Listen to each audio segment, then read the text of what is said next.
Hi, everyone. It's Miss Tiffany here. I hope you all have had a great week, and I hope you had a chance to go outside and look at the stars this past week. I'm wondering how many stars you counted if you went out and actually counted it. So, last week, we talked about Abraham and Sarah, how God promised that they were going to have descendants, so many descendants that it was kind of like looking up at the stars. You couldn't even count that high. And we ended with Abraham and Sarah having their baby, Isaac. And we're going to continue that story today by talking about the present. That's the title of our section today. It's coming from Genesis 22. So if you have a chance to read by yourself or with your family Genesis 22, I hope you do that. I'm going to go ahead and get started. God knew that his secret rescue plan could only work if Abraham trusted him completely. God had to make sure Abraham would do whatever he asked. So a few years later, God asked Abraham to give him a present.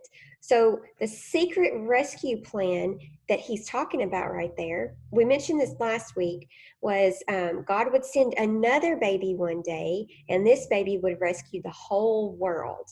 So it all started years and years and years and years before with Abraham. And Abraham had to do whatever God asked. Abraham liked giving presents to God. He gave many of his animals. They were called sacrifices, and they were a way to say, I love you to God. So you may have made sacrifices for someone you love also. I know my kids are making sacrifices right now by doing their chores instead of playing on their video games. And it's a sacrifice for them because they would much rather be playing on their video games. But this time, God didn't want a lamb or a goat. God wanted Abraham to give him something more, much, much more. He wanted Abraham to give his son, his only son, the son he loved, Isaac. Put his boy on the altar and kill him as a sacrifice? How could God want him to do such a terrible thing? Abraham didn't understand, but he knew that God was his father who loved him. And so Abraham trusted him. Early the next morning, Abraham and Isaac set off. They climbed the steep, stony trail up the mountain. Isaac carried the wood on his back. His father carried a knife and the coals.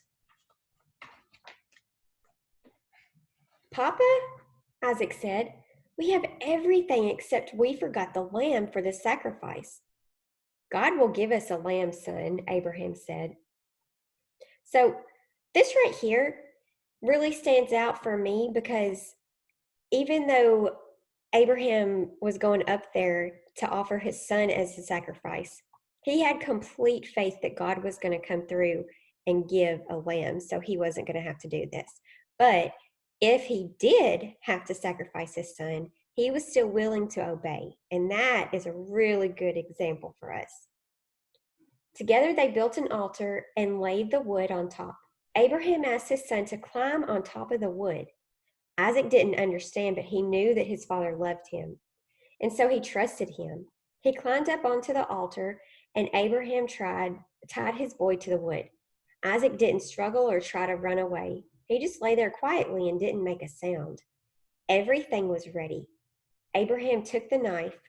Tears were filling up in his eyes. Pain was filling up in his heart.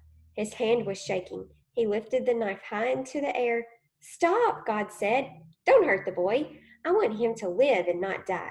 I know now that you love me because you would have given your only son. Abraham felt his heart leap with joy. He unbound Isaac and folded him in his arms. Great sobs shook the old man's whole body. Tears filled his eyes, and for a long time they stayed there like that in each other's arms, the boy and his dad. Suddenly, Abraham saw a ram caught in some brambles, the sacrifice. God had given them what they needed just in time. The ram would die so Isaac didn't have to, and so Abraham sacrificed the ram instead of his son. And as they sat there on the mountaintop, watching the embers of the fire die in the cool night air, stars above them sparkling in the velvet sky, God helped Abraham and Isaac understand something. God wanted his people to live and not die. God wanted to rescue his people, not punish them. But they must trust him. One day, someone will be born into your family, God promised them, and he will bring happiness to the whole world. God was getting ready to give the whole world a wonderful present. It would be God's way to tell his people that I love you. Many years later, another son would climb another hill, carrying the wood on his back. Like Isaac, he would trust his father and do what his father asked. He wouldn't struggle or run away. Who was he? God's son, his only son, the son he loved, the Lamb of God. So that is the story of Abraham doing what God asked him to do, and the story of God coming through so he didn't actually have to sacrifice his son. He was blessed with a ram who got caught, and he didn't have to sacrifice him. I love that story because Abraham really shows his great faith in God, and he showed that he was willing to do whatever God asked him to do to please him. So I hope you guys have a great week. Oh no, it's not doing anything. I hope you have a great week, and I hope to see you soon. I'm really missing everyone. Struggling here at the end. Sorry about that.